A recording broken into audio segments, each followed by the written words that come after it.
today I will talk about energy infrastructure priorities in the energy community, contracting parties, and with that I show you what the webinar will focus on.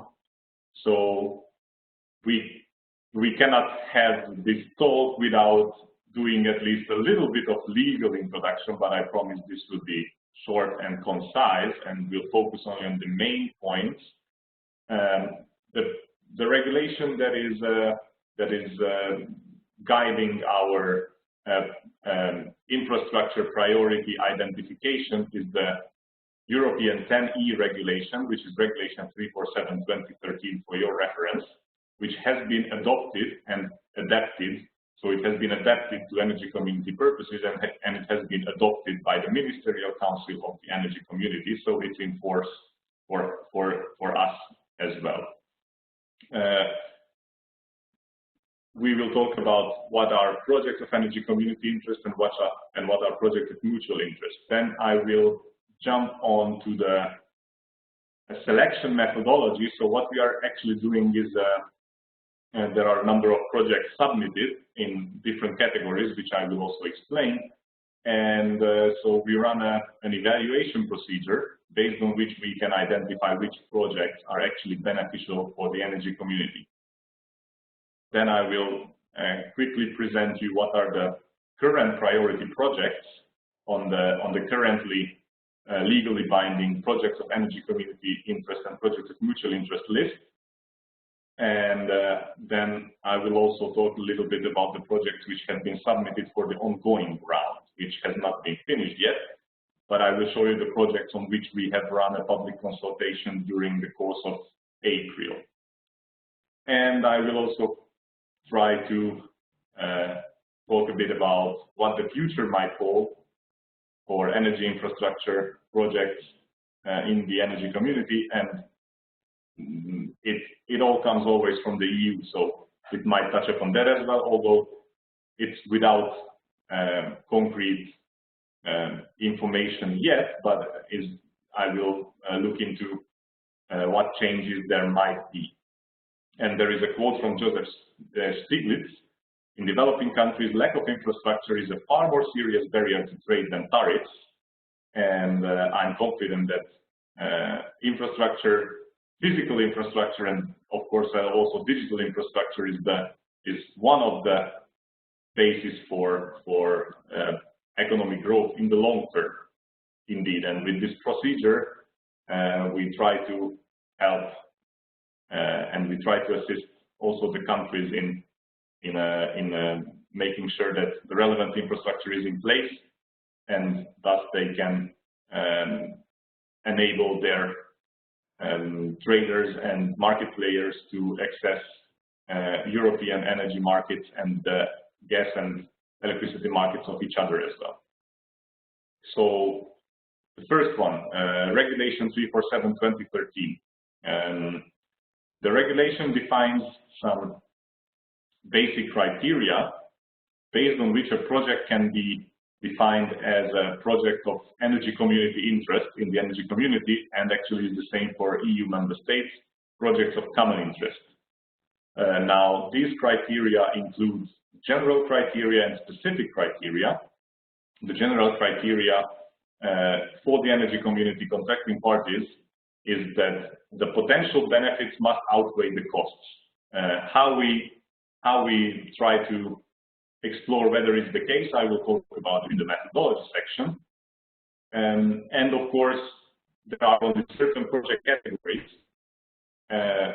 infrastructure project categories, which are eligible for this type of treatment. And these projects are, by definition, international projects, so international cooperation is paramount to successfully carry that out. And the reason for that is that the projects must involve at least two contracting parties, or a contracting party and a member state. I will talk about what kind of projects those might be. Or if it's not the case that physically, territorially, the project crosses into more than one country, so two contracting parties or a contracting party and the member state, it can be that the project is located in one contracting party, but has cross-border impact on another contracting party or another member state. Which project those might be, we will see on the next slides.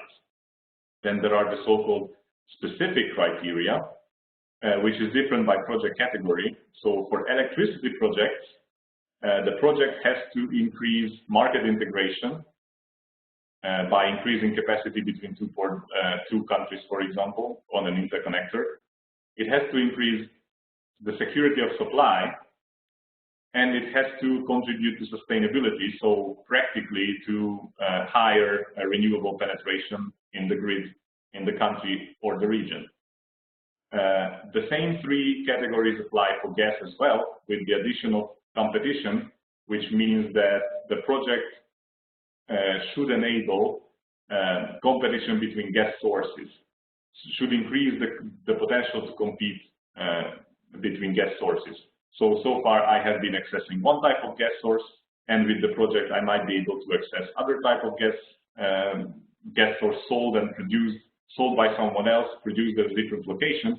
Then with that I increase competition on my market of different gas sources. Now, there is also a project category for smart grid that's pretty specific. There is a checklist of 13 criteria. I did not put this on the slide, but if you're interested, you can check it out in the regulation. And also for oil projects, the categories include increased security of supply, mitigation of existing environmental risks, and increase of interoperability between systems or between products. So it might be the case that the project enhances the capability of oil pipelines to, for example, enable them to transport different types of crudes from different sources. That increases interoperability, for example. And yes, the evergreen question is, what is the difference between project of energy community interest, PECI, and project of mutual interest, PMI? Now, between two contracting parties, there is no question. So if the project is located in one contracting party and has an impact on another one, or in case the project physically crosses the border of two contracting parties, it can be a project of energy community interest. In case, however, the project is physically crossing the border of a contracting party and an EU member state, then first, in the very similar mirror procedure, the project had to be selected project of common interest in the European Union first. So if a project is crossing the border of an EU member state and the contracting party, then the project has to be first a PCI, a project of common interest within the European Union, and only after that it can become a project of energy community interest in the energy community. If that's not the case, if there is a beneficial project which, based on economic analysis, shows benefits for the region and the benefits outweigh the costs, but the project is not on the project of common interest label, and it crosses the border of the contracting party and the member state, then in that case it can get project of mutual interest label, PMI, which we ourselves, the Secretariat, treat it in the same way as PECI projects, and we encourage all countries to do the same, to give the same legal enforcement to permit granting and all the other benefits as it's done in the case of projects of energy community interest. And the Ministerial Council of the Energy Community has actually put a recommendation in place with which they recommend to their to the contracting parties to treat the PMI projects the same way as PECI projects, even though they are not priority projects in the sense of the EU procedure, so within the European Union member states. Then the next one, it's about the infrastructure categories. So what kind of infrastructure categories are we talking about? So basically, electricity infrastructure, gas infrastructure, and oil infrastructure. The most of the project submissions actually come for transmission projects, so practically interconnectors. So in electricity infrastructure, we can have electricity transmission interconnector projects. We can have electricity storage projects. So for example, pump storage power plants. And A thematic group, as is named in the regulation 347, is smart grid projects. Although we have seen some barriers of actually having the project promoters to submit smart grid projects, because naturally smart grid projects are done on distribution system level, and a transmission system operator has to be involved in this project somehow. And also, most importantly, another country has to be impacted by the project, also when it's a smart grid project. And this condition was not met so far. And this is an unfortunate condition that is in there, because it prevents a number of potential smart grid projects. We have had examples from the Western Balkan countries, for example, that there is smart grid project in place, but they could not get on board another country because that's not the nature of the smart grid project. So maybe this might change in the future, we will see. With regards to gas infrastructure projects, same, so transmission infrastructure, pipelines, interconnectors, underground gas storages, and LNG and CNG infrastructure. Classically, what we had, and also in the European Union, what was selected as PCI for EU is the LNG terminals, LNG import terminals. And for oil infrastructure, it's an oil transportation project, so practically oil pipe. And regulation also says that any kind of attached project or infrastructure part which is necessary to operate these ones properly. So these are the infra categories as of today.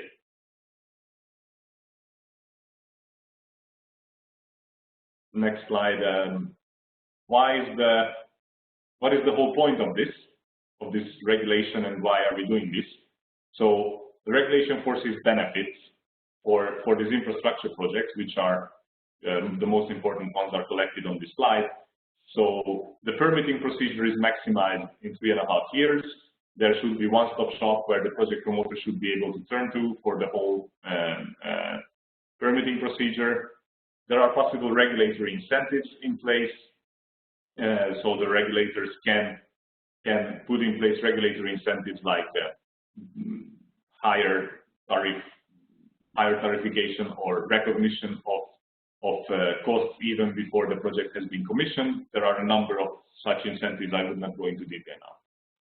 There is also the possibility for so-called cross-border cost allocation, which would be relevant in case a project generates most of its benefits in another country, but most of the capex, most of the investments should take place in the first country. In that case, the first country where most of the capex should be spent might not be interested to carry out the project, although it might be beneficial for a whole number of other countries. And for that occasion, there is the provision of the possibility of cross-border cost allocation, when actually the beneficiary countries can agree to pay to the country where most of the costs are realized, and with that make the country where most of the costs would be foreseen to be ready to build that part of the infrastructure. I'll just tell you one example. We had a cross-border cost allocation decision by the European regulator ACER years back with regards to the Poland-Lithuania gas interconnector, for example. The benefits are realized in the Baltic countries, but most of the capex had to be realized by gas system in Poland by the Polish transmission system operator. And then in the European Union for PECI projects, there is directly funds available which are Connecting Europe Facility CEF grants. In our case, there are two pots of money from the European Commission, Western Balkan Investment Framework and Neighborhood Investment Facility, which is available for studies, so to further mature the project, and also for works, so for the capex eligible costs, up to a maximum 20% of the eligible capex in the European Union for projects of common interest in the EU. That is maximum 50%. And we also run an Energy Community Secretariat transparency platform, where you can see the status of the projects based on the information we receive from the promoters, which sometimes could be more, but we are improving in that sense. So we get better quality data each round. It's available on our website in the infrastructure regional initiatives menu on the top.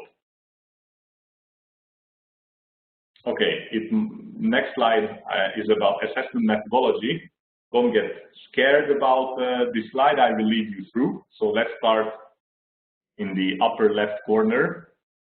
This is everything, the whole process of how we assess the projects, but I will break it down to you. So first, let's focus on step 1, questionnaire.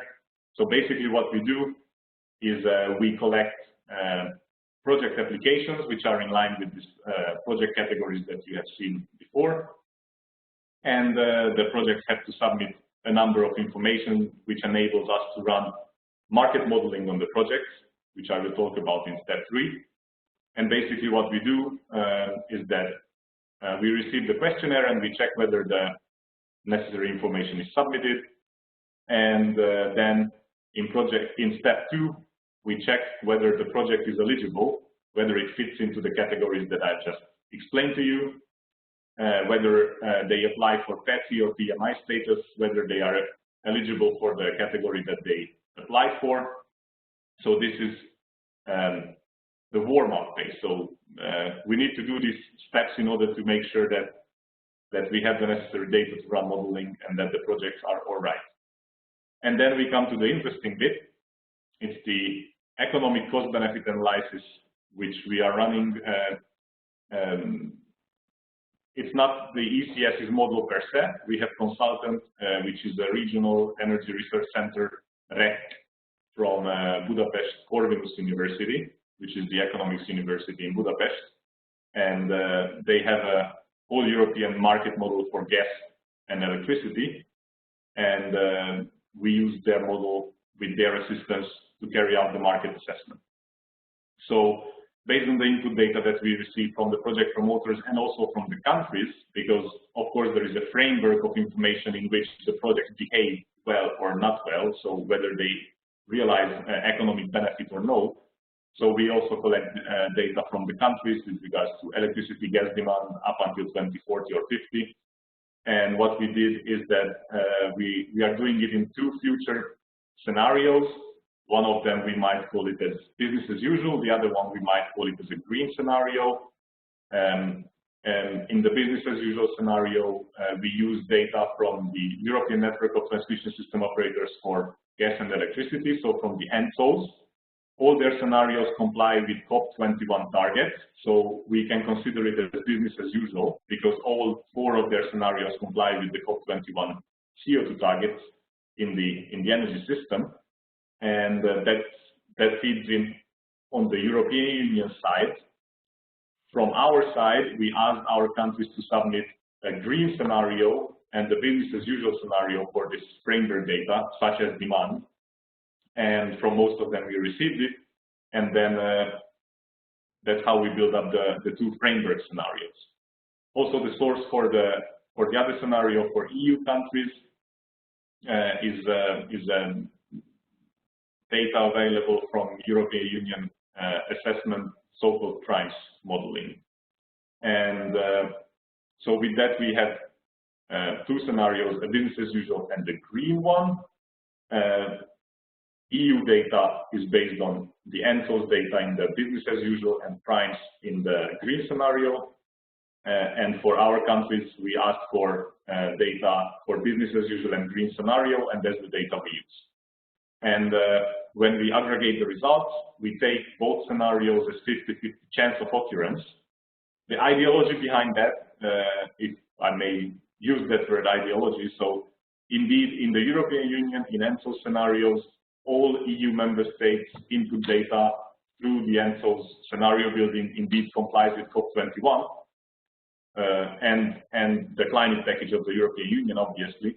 In our case, we are still in goal setting. So we, in the energy community contracting parties, the same CO2 goals for 2030 and beyond have not yet been set.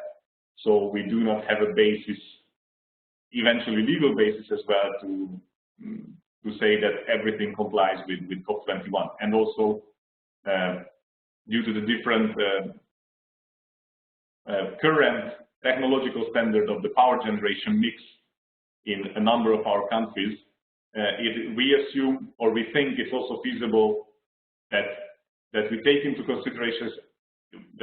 consideration a scenario where our countries potentially do not meet the targets which are not yet set. So that's why we have a business as usual and the green scenario, and we treat them 50-50. Then basically what we are doing, how we are analyzing the project. So we use the so-called incremental approach.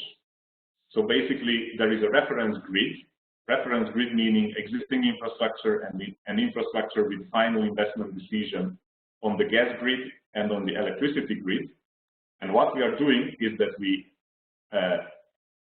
insert one project. Okay, again, sorry. So we run the modeling on the reference grid, or actually who is really running it is our consultant PEC and DMDGL. So we run the reference grid in case of gas and electricity as well. We check the results for equilibrium prices, market equilibrium flows between the different markets.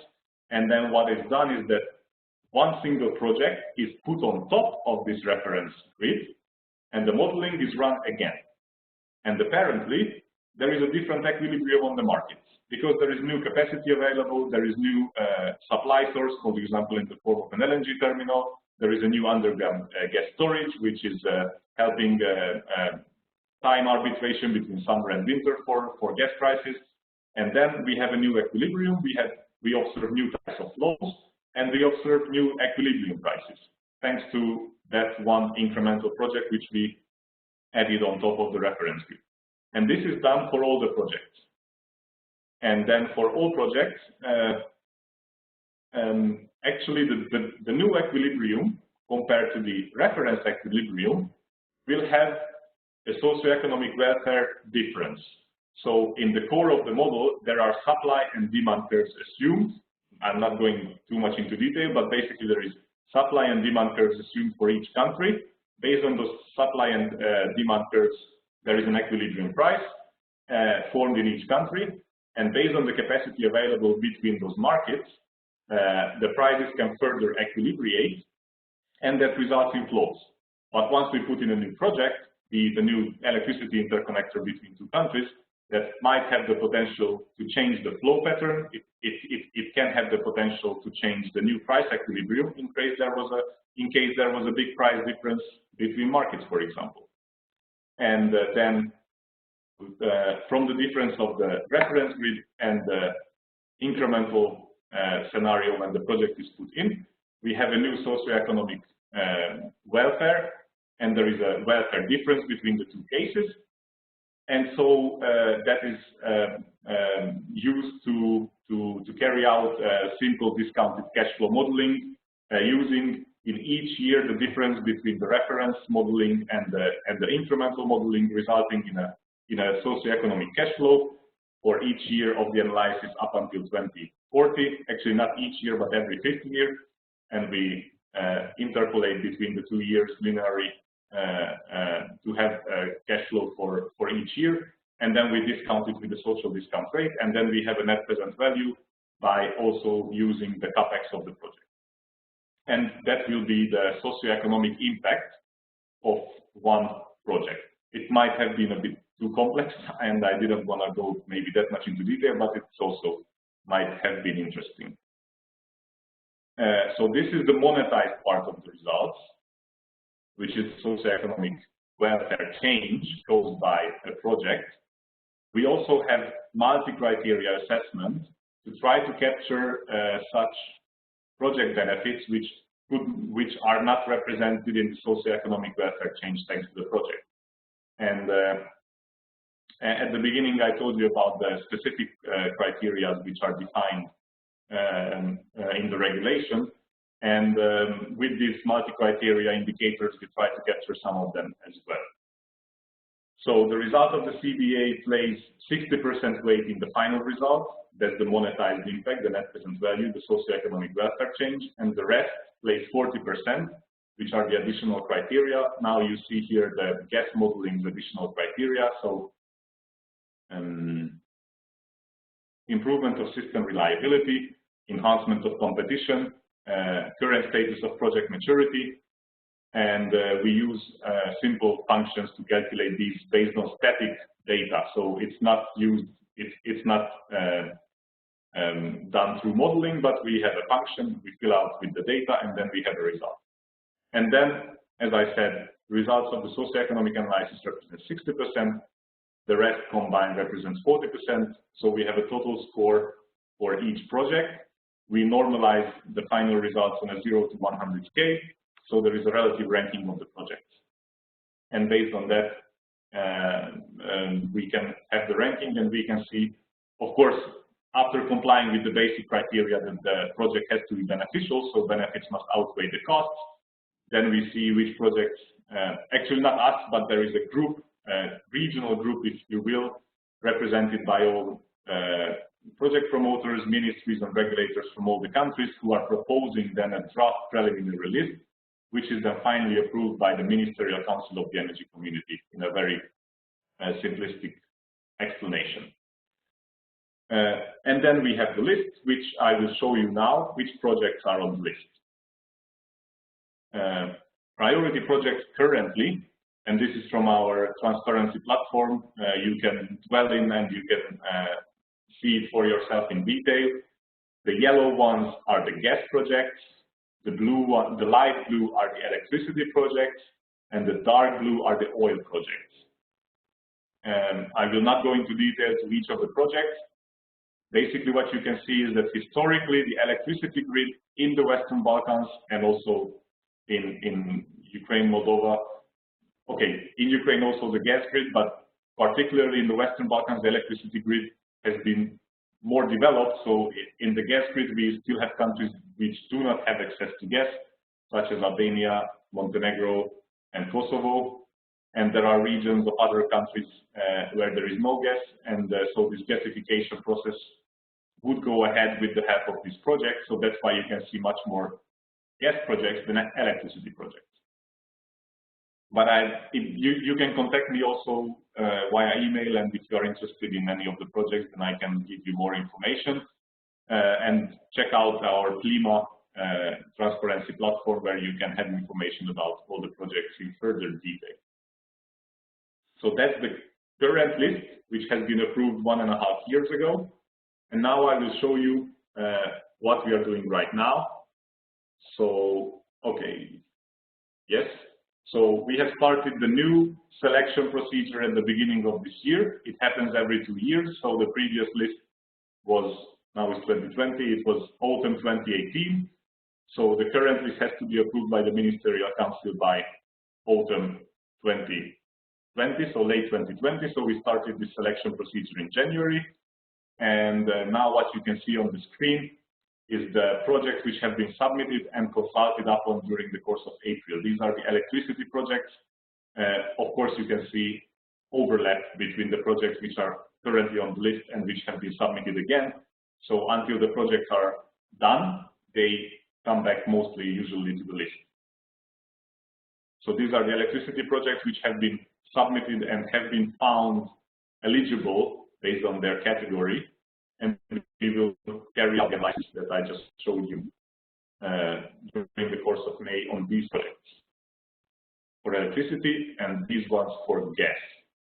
Again, you can see much more gas projects on the list, which have been submitted for assessment.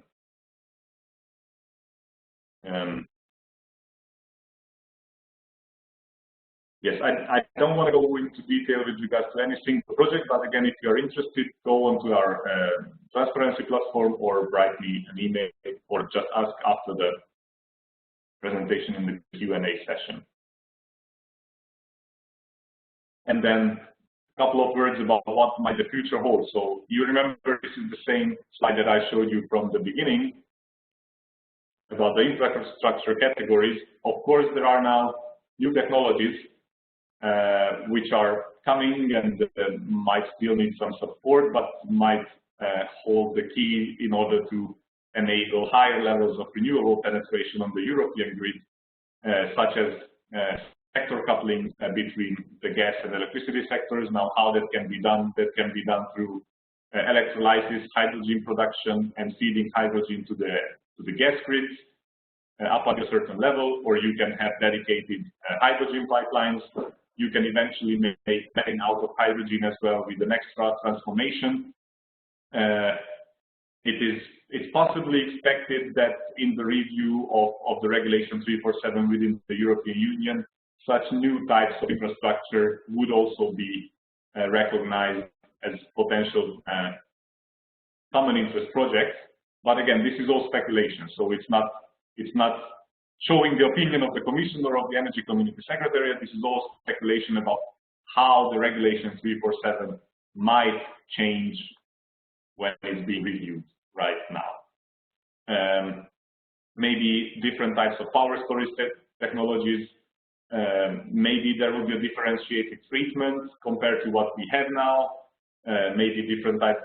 Maybe some types of infrastructure would actually get out of the potential common interest status. And what we would really like to see is that there is an enhanced cooperation between the EU and the contracting parties, in the sense that there is no this barrier that I mentioned you about, that in case a project links to an EU member state, then first it has to be project of common interest in the EU, because it causes difficulties. It causes difficulties also on EU member state side in some cases. For example, if a country has lots of neighbors who are not EU members, then obviously if they would like to improve their infrastructure connections with those countries, then it's harder for them to be treated as common interest projects in the EU. Although at the same time, such projects would actually increase security of supply and liquidity of those European Union member states as well. And that's certainly beneficiary without having another member state having an impact, but it's certainly beneficiary for EU member states as well. So we have been vocal about this situation, and we would be very glad if there is some improvement in that respect. So we have to see if new infrastructure types come in, like hydrogen, infrastructure which has sector coupling, infrastructure categories that are focusing on storage of electricity. And we hope that it would help to disseminate new technologies in the energy community contracting parties as well. At the same time, I'm also curious about your opinion on one question. So where does the focus should be in the new infrastructure regulation to foster reaching higher renewable penetration in the energy community contracting parties and implementation of new technologies to comply with COP21 goals? So you can write me in chat, you can write me an email as well. If you have thoughts on that, I appreciate that. If you have any ideas on that. And yes, so with that, 6 minutes late, but I finished the presentation part. Thank you very much for spending these 36 minutes with me, and I am open for questions.